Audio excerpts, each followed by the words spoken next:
Good to see everyone today.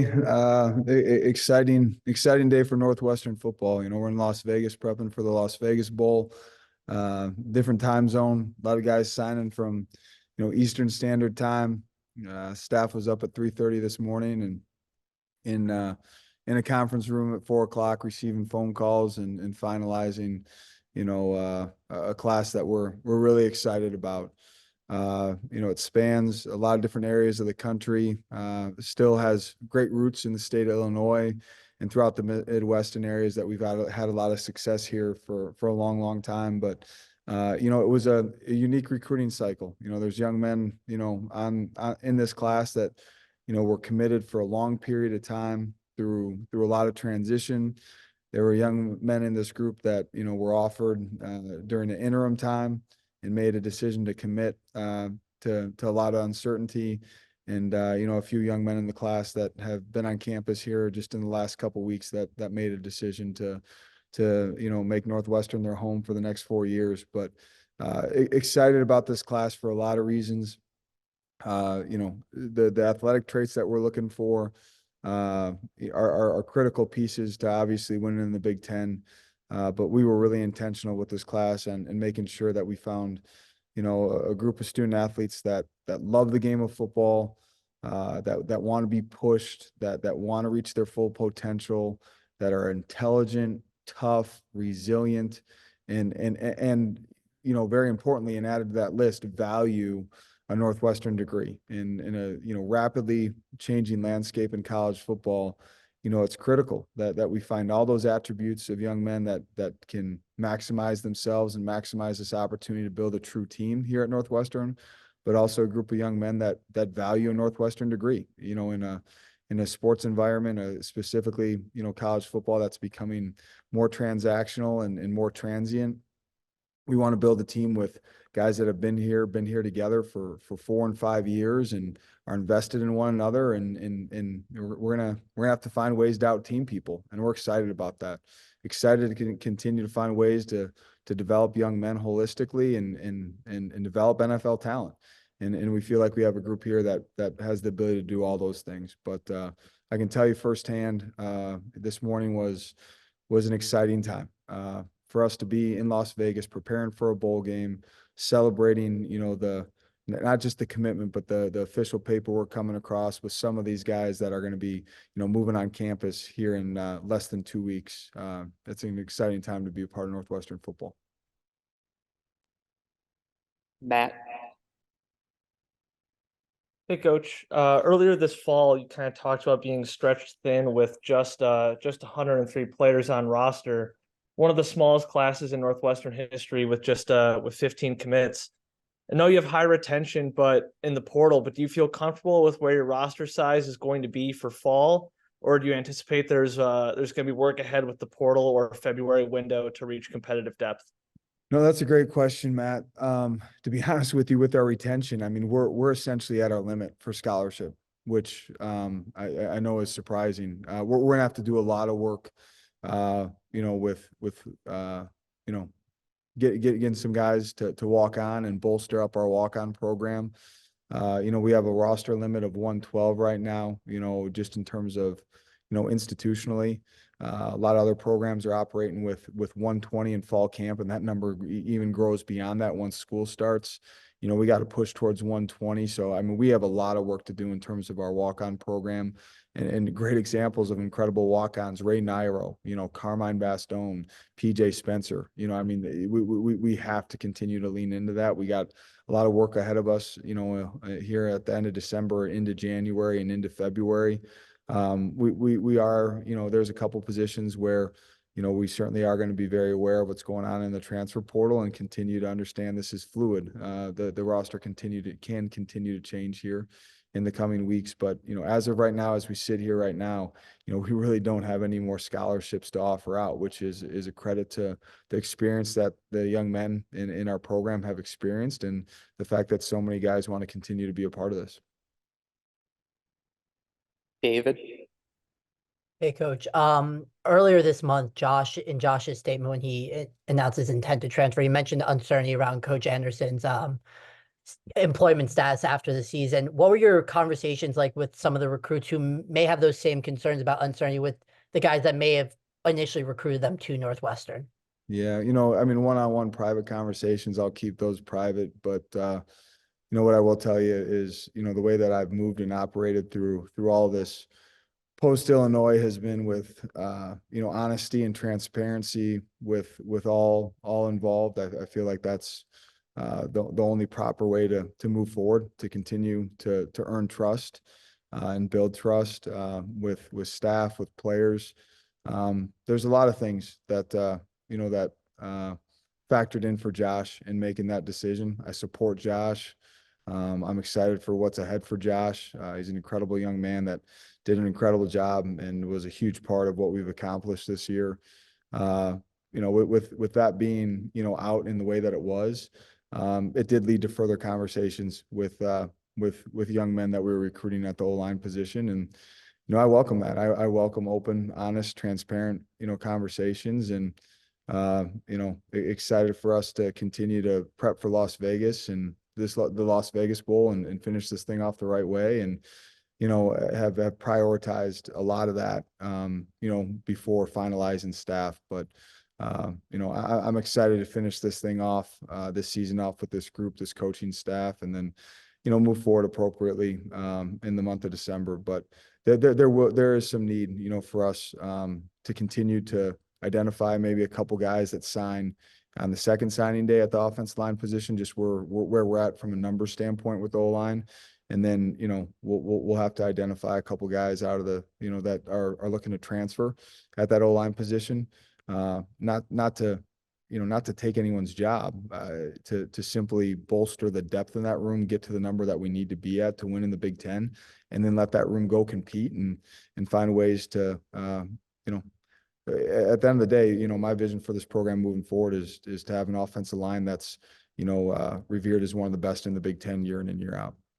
Just to follow up on that, it sounded like some of the recruits may have been told about some decisions that have not been made publicly. I just wanted to confirm that that's what you were implying. No, I mean, no final decisions have been made. Just, in terms of, some things circling around social media and the way things were phrased. It just led to, questions and understandably so. I mean, young men at the age of 17 and 18 are looking at social media a lot and had some follow-up questions for me. And Kurt's been heavily involved in the recruiting process of this class and has done a great job. And, that's part of my role as a head coach, is to answer some of those hard questions. And, I approached it with honesty and transparency, and, really excited about the group that we got put together, but we still have some work to do in terms of our O-line recruiting. Thank you, Coach. Yep. Bradley. Hey, Coach, good to see you. In terms of your guys' class and where you guys stand, I think you're 94th in overall standing in terms of 24/7. Do you guys, as a staff, internally look at or care about kind of any of those rankings? And as a second part to that, what would you say to Northwestern fans who might be a little taken aback by how low that ranking is on the outside? Well, if they're looking for a guy in this position that cares about those rankings, I'm the wrong guy.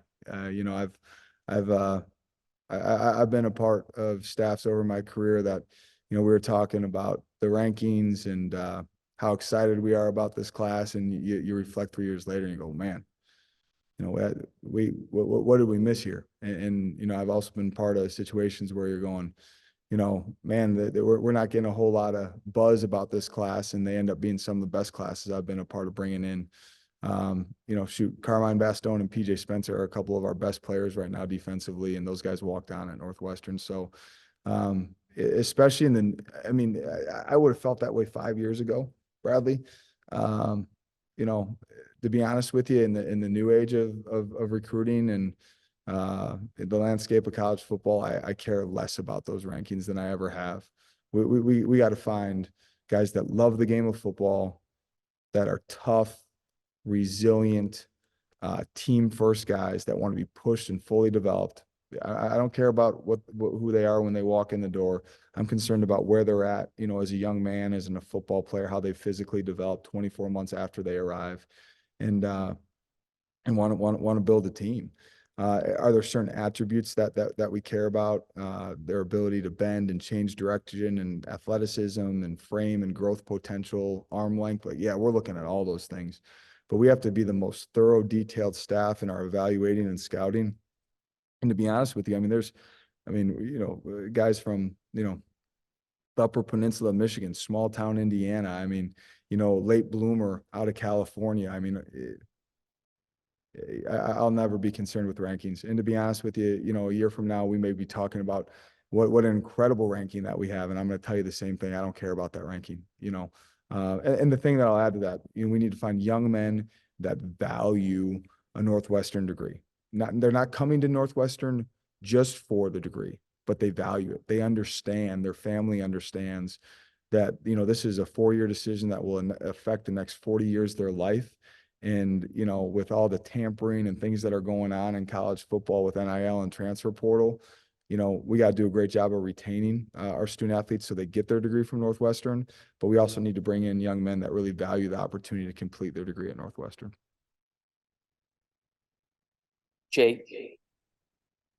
Hey, Coach. Perhaps one of the most remarkable stories of the signing class has to be Timmy Oke out of the NFL's UK Academy, the UK's NFL Academy. What did you and your staff see from him in recruiting, and how does a player like that embody the culture you're trying to build here at Northwestern? I'm really glad you brought up Timmy, just because it's such a unique situation. I mean, to be honest with you, we see a young man that if he was living in the suburbs of Chicago, he'd, might have, every offer in the country. I mean, his length, some verified speed from camps that he was at, the game of football, American football is new to Timmy. But man, he loves football. He wants to be pushed, wants to be developed. With Timmy, can we expect him to show up, on campus as an early enrollee and be ready to play next fall in the Big Ten?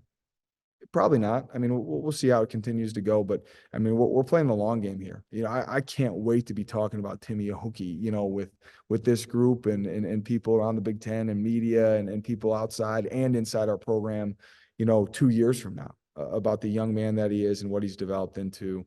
But we saw length, we saw, proven straight line speed, the ability to change direction, a willing tackler, and a young man that is just really, really hungry to be fully developed. And he's just scratching the surface. Lawrence. Hey, Coach, you talked about just the signing class and how there's going to be an emphasis on that rather than, transfer portal or just with the numbers, right? But can you just talk about more outside of the experience that transfer portal guys bring? What are you going to be looking for, even positions to fill, traits and guys in the transfer portal that you're going to look at, especially with maybe even just numbers going to be a little bit of a crunch? Yeah, the overall numbers is certainly a crunch right now. It's a good problem to have. It means we got a bunch of guys that want to stay, and they'll still be, at some point here in the next couple months, or in next couple weeks, where some guys make decisions for different reasons to transfer, I'm sure. But it's a good problem to have. Would always want to lean into the retention piece of things. What I can tell you is, it's Lawrence, it's really interesting. Social media, transfer portal, there honestly, there was things out there last week about young men claiming to have corner or have offers from Northwestern as transfers, or had claimed to have interest from Northwestern that I didn't even know who they were. Our recruiting staff didn't even know who they were. It's kind of crazy, but as of right now, the offensive line position is a position that, from a depth standpoint and number standpoint, we're going to need to address. The loss of Rod Hurd at the nickel position, we're really excited about the corner depth that we have and the safety depth that we have the opportunity to continue to build off of. But, probably gonna have to identify, one safety to bring in as a transfer that potentially can play that nickel position, so we can continue to lean into the depth that already exists in that safety room. And from there, we'll take it one day at a time and continue to evaluate our roster. But the thing that's critical to us as we evaluate the potential of bringing a transfer in is, it first and foremost has to be our kind of guy, someone that's going to fit into our locker room, gonna mesh with our guys, that's going to be team first, that's going to understand all opportunities at Northwestern and with Northwestern football are going to be earned opportunities. And I think great examples of that right now on our team are Richie Haggerty, Ben Bryant, AJ Henning, Cam John. I mean, we did a great job with the guys that we brought in, and that's just naming a few, but they have to be the right person, our kind of guy. And, in some way, shape, or form, if we're going to bring them in as a transfer, there has to be, some sort of immediate need to fill, whether that be depth or, the potential of creating some competition to make sure that we feel really good about whoever's starting at that position moving forward. Matt, Hey, Coach. Talking to Ryan a couple times last week, he said you were his original recruiter back in North Dakota State. Once you became long-term head coach, was it always your plan for him to be your quarterback? It's a really unique situation. Obviously, with my ties to North Dakota State, Ryan's love and passion for North Dakota State, clearly, embodied by his long commitment to North Dakota State. But as we went through this process, filling out the 2024 class with the quarterback, my initial thoughts were, if we're going to take somebody late like this, it's got to be the right person, and it has to be someone, that we feel really good about. And we evaluated quarterbacks. Skip Holtz, was helped through the process, of organizing all this, as I've told a lot of people before, in terms of how we navigated that.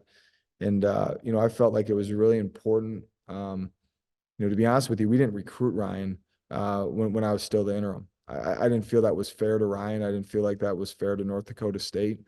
And then once I became the permanent head coach, I was open with Matt Entz at North Dakota State. I said, Matt, I've known Ryan for a long time. He's someone that I'm going to reach out to, and reached out to Ryan and his family. And it was hard for Ryan. It was hard for Ryan. I mean, he was passionate about being a Bison.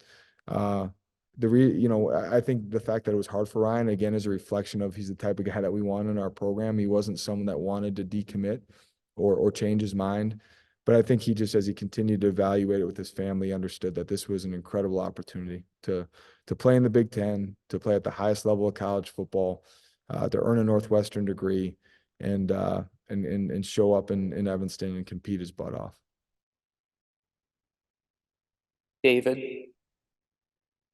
Hey, Coach. I don't know if it was last week or 2 weeks ago, but we saw you at the Get Upset with Jacob Schmidt with True and You. What has his role been in this recruiting class for this group? And then also, how do you expect to use NIL and True and You moving forward, whether it's high school recruiting and those conversations or bringing guys in through the portal? Yeah, no, that's a great question. He as you guys know, NIL and the football program, in terms of operating from a recruiting standpoint, have to be completely separate. We're going to be compliant in the way that we operate throughout that. An opportunity to partner with Jacob, in the long term, with our trip out to New York. I was in New York to build relationships. There's so many people that have been affected so many different ways by everything that's transpired over the last, 6 months. It was an opportunity for me to be in the same room as some former alumni, whether that be football alumni or Northwestern alumni, and just, tell the story of our guys here at Northwestern and what they have accomplished this year, and also tell the story about the current landscape of college football, what the truth is in the recruiting trail, and what that looks like, and do my best to make sure that I'm supporting Jacob and True and You, doing everything in my power to make sure that they have the resources they need to ensure that we're doing everything in our power to enhance the experience of our student athletes at Northwestern. And like I've said before, to ensure that, we recruit our kind of guys out of high school and find ways to develop them, push them to their fullest potential, and then ensure that we retain those young men, so that they get their degree from Northwestern and they play their best college football at Northwestern. And I'm that's going to be, for me, a huge point of emphasis, time and energy of building those relationships to ensure that, I'm doing everything in my power to support Jacob and True and you to do their job, not only for the football program, but for all athletic programs to continue to evolve in a very different landscape of college athletics than it was even 3 years ago. Bradley.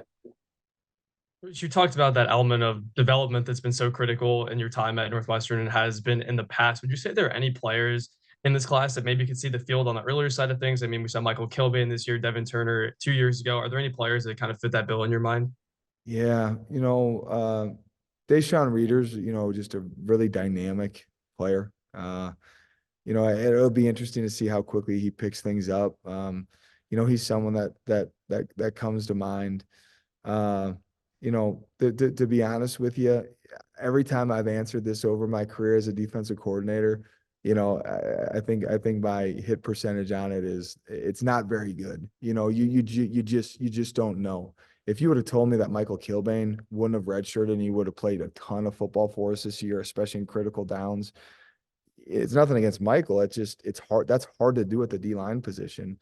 And that's where we're going to continue to trust our model of development in the way that we practice, in the way that we train in the weight room, in the way that we, pour into our guys and coach them hard, but also, encourage them and help them through the difficult year that is fresh, first year at Northwestern, adjusting to everything. But you guys, you start stacking double reps in fall camp. If it's an early enrollee, you're stacking double reps in spring ball. You're pouring a bunch of time and effort into developmental time at the end of practice.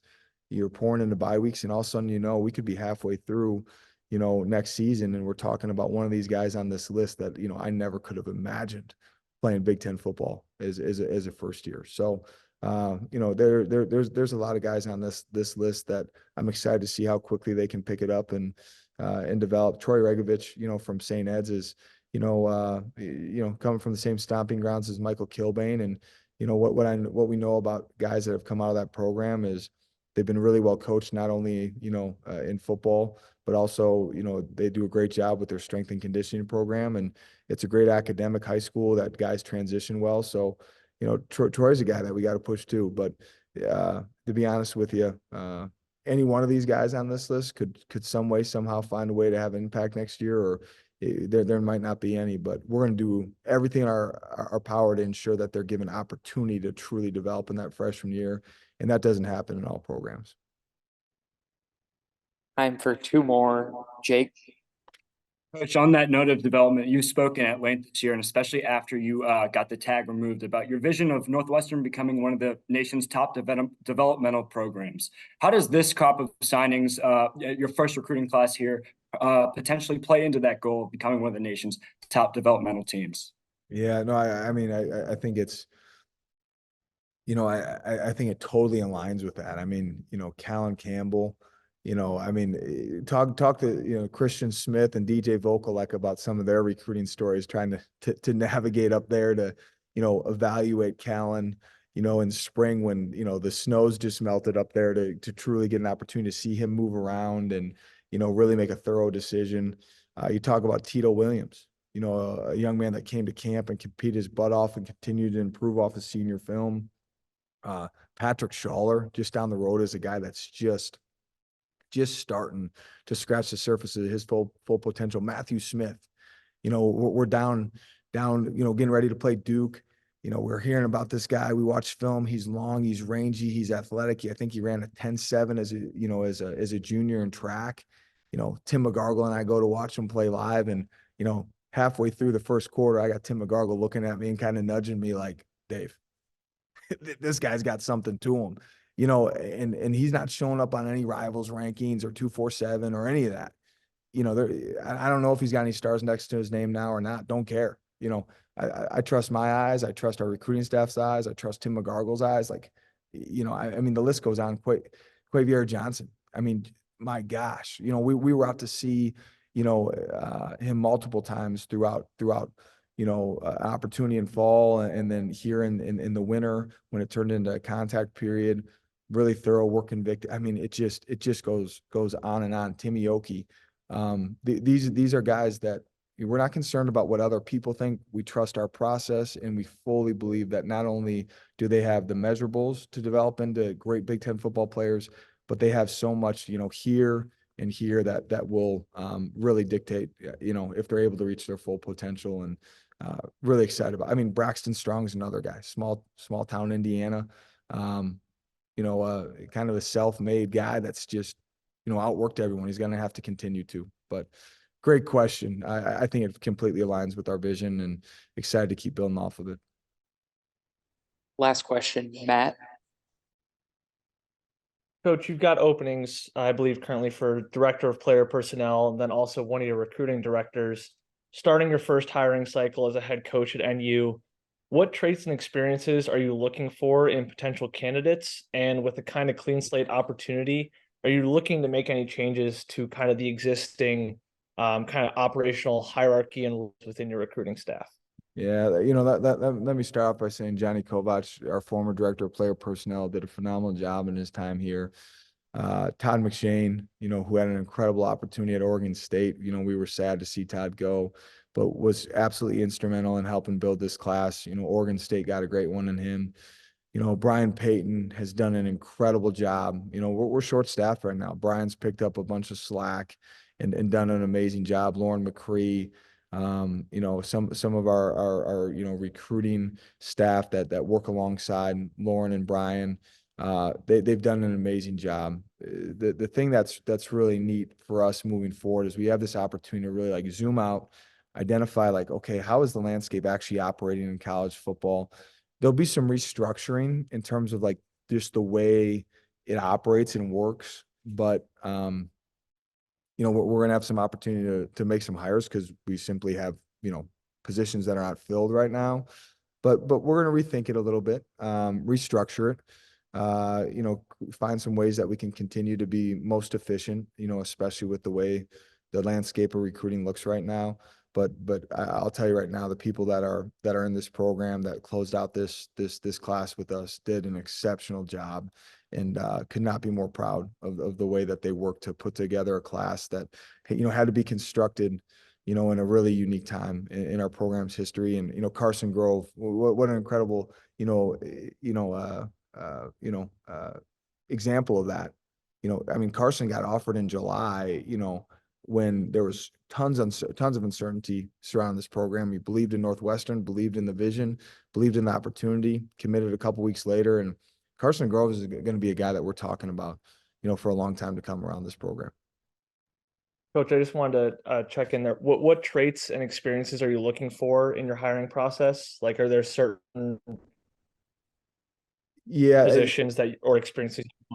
We will no longer have a director of player personnel. It's going to be structured differently. But with the traits and experience, we're going to be looking for people that understand what it looks like to scout and evaluate and project a young man, not who he is, but who he can be, and understand what that looks like. We can't have I'm looking for guys that have experience at some lower levels, to be honest with you. And this is nothing against Ohio State or Michigan or Alabama or the Blue Bloods. Those guys got it figured out, but we have to recruit differently here. So bringing someone in from one of those schools and thinking that Northwestern is going to perfectly mesh in terms of how we're going to have to do it, I want to look for some people that have been, at some lower levels, that understand what it looks like to thoroughly evaluate, get into schools, get to workouts, dig deeper, ask all the hard questions, and really say, get guys to camp to have an opportunity to work with our staff and say, that's not who, it's not about who that young man is today. It's who can he be, and understand that the processes that are required to do that. I was a part of that at North Dakota State. Christian Smith was a part of that at South Dakota State. We're going to have to recruit at a different level than those two institutions, but the processes that go into that, we're looking for someone that understand what that looks like, how difficult that is, how thorough you have to be, and how process oriented you have to be, not only just as an individual, but there has to be complete alignment with the staff. and an expectation that's followed by everybody to make that work and operate, and looking for someone that that has a vision and can help our staff stay in alignment with those processes, and continue to build classes that we can fully develop and find a way to go win a Big Ten championship.